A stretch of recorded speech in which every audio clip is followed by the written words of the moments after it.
नमस्कार, राम राम, खमा घणी। स्वागत आप सभी का सेंटम क्लासेस में। मैं हूं विजेंद्र धनखड़। इस वीडियो में हम लोग 9 अगस्त का जो एडिटोरियल दिया है उसकी वोकैब हम लोग देखेंगे। एडिटोरियल दिया है डिजिटल डाटा प्रोटेक्शन बिल के बारे में, जो लोकसभा में पास हुआ, अभी राज्यसभा में पास होगा। तो उसमें कुछ कमियां इन एडिटर को लगती हैं, उन कमियों के बारे में पूरा डिस्कशन दिया गया है। इसमें जो वोकैब है वो है, सबसे पहले वर्ड दिया है इटीरिएशन। तो देखो, इटीरिएट करना होता है किसी चीज को रिपीट करना, और इटीरिएशन होता है कि प्रोसेस को रिपीट करना या नया वर्जन जो आता है उसकी बात। तो ये बिल पहले भी इसका जिक्र हुआ था, उसके बाद इस बिल में कुछ बदलाव किए गए हैं और अब इसे लोकसभा में पेश किया गया था। तो इटीरिएशन होता है कि रिपीटेड प्रोसेस करना, वर्जन करना, रिपीटेड वर्जन होना, दोहराना, चीजों को और अलग करना या बेटर करना। इनकॉर्पोरेटेड होता है शामिल करना। तो उस समय कुछ कमियां जो रह गई थी, भाई ये चीज शामिल करो, वो चीज शामिल करो, तो उनको इनकॉर्पोरेट कर लिया गया है, फॉर्म्ड और included as a part of a whole, कि पूरे में से कुछ पार्ट की तरफ से शामिल कर लिया गया है। एडजुडिकेट होता है निर्णय करना। तो यहाँ पे ये है कि डाटा का इस्तेमाल कैसे होगा, कौन ये डिसाइड करेगा कि यहाँ पे इस्तेमाल हो सकता है या नहीं हो सकता है। तो जो बंदा डिसाइड करेगा वो, उसको हम लोग कहेंगे एडजुडिकेट करना। एडजुडिकेट होता है ऑफिशियल डिसीजन जो होता है, उसे हम लोग कहते हैं फॉर्मल जजमेंट या डिसीजन।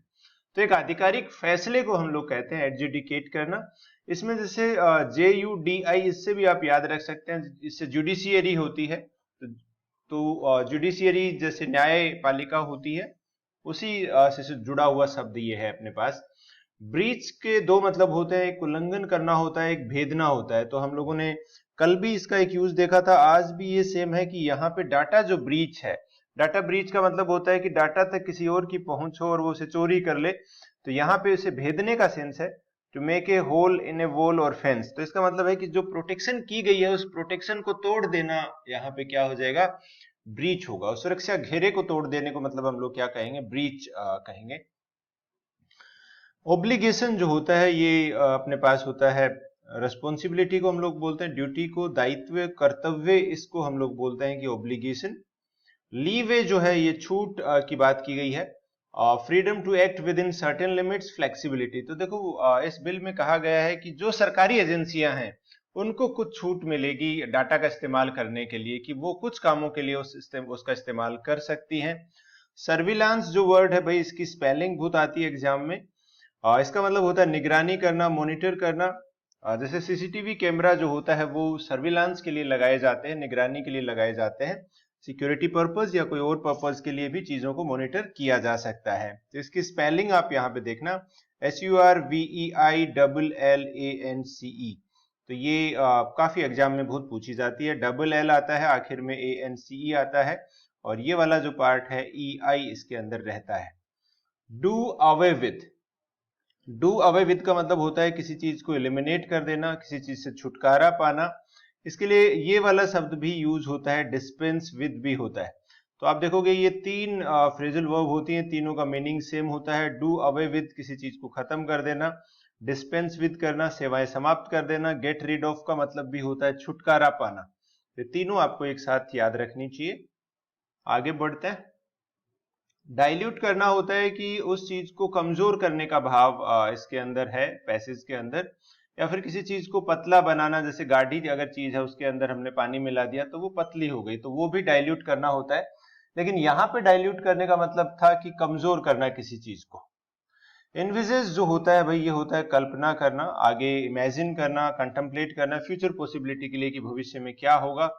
डिस्क्रिपेंसी की भी स्पेलिंग पूछी जाती है एग्जाम्स में बहुत ज्यादा। इसका मतलब होता है विसंगति, कोई चीज में कंसिस्टेंसी ना होना, कहीं पे कुछ बताया कहीं पे कुछ बताया, तो उसे हम लोग डिस्क्रिपेंसी कहते हैं, कमी कहते हैं, या फिर विसंगति कहते हैं। तो जो भी डिस्क्रिपेंसीज हैं उनको आयरन आउट करना होगा, जो भी कमियां हैं उनको सुलझाना होगा। आयरन आउट का मतलब होता है सुलझाना किसी चीज को। टू रिजोल्व और स्मूथ आउट डिफिकल्टीज और डिफरेंसेस। जैसे हम लोग कपड़ों के आयरन करते हैं तो उनकी जो सलवटें हैं उनको निकाल देते हैं, तो उसी तरह आयरन आउट करना, वो सलवटें निकाल देना होता है कहीं दो लोगों के बीच में या कहीं पे कोई समस्या आ रही हो। तो इसीलिए आयरन आउट का मतलब होता है सुलझाना। इन्फ्लिक्ट करना होता है, किसी को पीड़ा देना होता है। इनग्रेन्ड जो होता है भाई ये अंतर्निहित होता है, डीपली रूटेड और फॉर्मली स्टेब्लिश्ड, कि जो अंदर ही शामिल हो, इनग्रेन्ड हो। इम्प्यूनिटी जो होता है ये होता है कि सजा से बचाने की स्थिति या सजा से मुक्ति। जैसे कई बार आप देखोगे कुछ लोग ऐसे होते हैं कि जो इम्प्यूनिटी के साथ बिहेव करते हैं, उनको ऐसा लगता है कि वो जो भी गलती करेंगे या जो भी काम करेंगे उनको सजा नहीं होगी। ये खास करके जो भी पावरफुल लोगों के बेटे हैं, या फिर ये डायलॉग आता है ना कि तू जानता नहीं मेरा बाप कौन है। तो जो लोग ये लाइन बोल सकते हैं, उन लोगों को एक तरह से इम्प्यूनिटी होती है कि वो कुछ भी गलत करेंगे तो उसमें बच जाएंगे, छोटे मोटे मामलों में तो खैर बच ही जाएंगे। तो आप यहाँ पे देखो इसमें पनिशमेंट है, PUNI से पनिशमेंट होता है, पनिशमेंट से छूट को हम लोग इम्प्यूनिटी बोलते हैं। तो काफी अच्छी वोकैब थी आज की। अब हम लोग एक सवाल करते हैं इसके अंदर। सवाल ये है कि कंपनी जो है कस्टमर डाटा, कि कस्टमर का जो डाटा था led to a major security breach. तो आई थिंक यहां पे तो ये सेंटेंस ही मुझे लग रहा है थोड़ा सा गलत है। चलो कोई नहीं, जाने देते हैं सेंटेंस को, 2 बार ब्रीच आ गया। आज वन वर्ड हम लोग पढ़ेंगे, ये CGL प्री 2023 में पूछे गए थे, और 3 इडियम्स भी हम लोग देखेंगे। तो देखो रिक्लूज जो व्यक्ति होता है उसको हम लोग बोलते हैं कि ऐसा व्यक्ति जो सॉलिट्यूड में रहता है, अकेला रहता है, समाज के साथ नहीं रहता है, या फिर जो व्यक्ति सोशल नहीं होता है, तो नॉट सोशल हम लोग इसे बोलते हैं। और जब हम लोग साधु की बात करते हैं तो हम लोग मॉन्क शब्द का यूज करते हैं, साधु के लिए हर्मिट भी बोलते हैं। तो इसके सिनोनिम्स के रूप में आ सकते हैं, इनका यूज आप कर सकते हो। एसेटिक भी होता है, एसेटिक का मतलब भी होता है कि जो व्यक्ति समाज से थोड़ा सा अलग रहे, तो ये इसके सारे सिनोनिम्स है। रिक्लूज पर्सन ये होता है कि वो ज्यादा बोलता बोलता नहीं है, अकेला रहता है। इलिजिबल, ये बहुत बार ये सब पूछा जाता है आपका वन वर्ड में। इलिजिबल का मतलब होता है कि जिसे पढ़ा जा सके, और एलिजिबल होता है कि जिसे पढ़ा ना जा सके, that can not be red. जैसे आप डॉक्टर के पास जाते हैं और वो जो भी प्रिस्क्रिप्शन लिख के देते हैं तो वो इस तरह से कुछ लिख देते हैं, तो वो केवल केमिस्ट को ही समझ आता है कि क्या लिखा है। आम जनता के लिए वो जो लिखावट है वो इलिजिबल होती है, उसे पढ़ा नहीं जा सकता। फैटल जो वर्ड होता है भाई ये होता है जानलेवा, कोजिंग और एंडिंग इन डेथ। तो कई बार हम लोग ऐसा बोलते हैं कि हाईवे पर एक फैटल एक्सीडेंट हुआ। तो फैटल एक्सीडेंट का मतलब है कि एक भयंकर एक्सीडेंट हुआ है जिसमें जान गई है किसी न किसी की। ग्रैनरी जो होता है भाई ये होता है कि जहां पे अनाज को रखा जाता है, तो ग्रेन से याद रह जाएगा, ग्रेनरी बन गया। स्पेलिंग थोड़ी डिफरेंट है, जहां पे अनाज रखा जाता है। वेसिलेट जो होता है ये होता है कि वेवर बिटवीन डिफरेंट ओपिनियंस और एक्शंस। इसका मतलब ये होता है कि आप जैसे किसी दिन आप सोचते हो कि मैं CGL की तैयारी करूंगा, फिर दूसरे दिन सोचते हो कि मैं बैंक की तैयारी करूंगा, फिर तीसरे दिन सोचते हो कि नहीं यार मैं स्टेट गवर्नमेंट वाले एग्जाम दे देता हूं। तो आपके जो विचार हैं वो वेसिलेट हो रहे हैं, इधर उधर हो रहे हैं, मतलब डिसाइड नहीं कर पा रहे हो। तो ये एक तरह से डोलना, या फिर हम लोग जैसे पेंडुलम होता है घड़ी का, वो दोलन करता रहता है, तो उस तरह से आपके विचार अगर ऐसा कर रहे हैं तो मतलब आप वेसिलेट कर रहे हो। इसके अलावा एक ओसिलेट शब्द भी होता है, इसका मतलब भी सिमिलर ही होता है। तो ओसिलेट करना, वेसिलेट करना। और अब हम लोग 3 इडियम्स देखते हैं। तो देखो ये इडियम भी 2023 प्री के एग्जाम में पूछी गई थी। Trading on thin ice. तो थिन आइस का मतलब ये होता है कि अगर आइस अगर थिन है तो उसके ऊपर अगर वॉक आप करोगे तो नीचे आप गिर जाओगे या खड्डे में गिर जाओगे एक तरह से। तो वो एक मुश्किल स्थिति में होना, खतरनाक स्थिति में होना। To pour cold water on, तो यहाँ पे अपने पास है कि इसका मतलब ये होता है किसी को डिस्करेज करना होता है, ठंडा पानी डालना, निरुत्साहित करना। नो स्मोक विदाउट फायर, तो ये होता है कि बिना कोई वजह के तो एक तरह से अफवाह नहीं उठेगी, बातें नहीं होंगी, कुछ तो वजह रही होगी।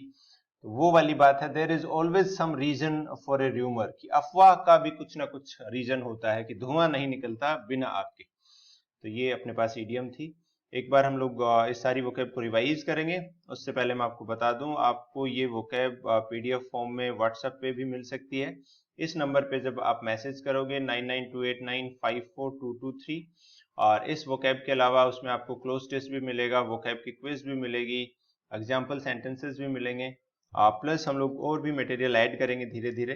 तो ये रोजाना आपको इंग्लिश की तैयारी करने के लिए काफी एक यूजफुल पीडीएफ हो सकती है आपके लिए अगर आप रोजाना इतना सब पढ़ते हैं, जिसमें न्यूज़पेपर की वोकैब भी होती है, क्लोज टेस्ट भी होता है। इसके अलावा सेंक्टम क्लासेस की मोबाइल ऐप भी है, अगर आप अपनी इंग्लिश बहुत अच्छी करना चाहते हैं। और हम लोग काफ़ी अच्छे कोर्सेज आपके लिए बना रहे हैं कि कम टाइम में क्वालिटी के साथ पूरी पढ़ाई की जाए। तो सेंक्टम क्लासेस की एंड्रॉयड ऐप आप उसके लिए डाउनलोड कर सकते हैं। और चलिए एक बार रिवीजन करते हैं हम लोग।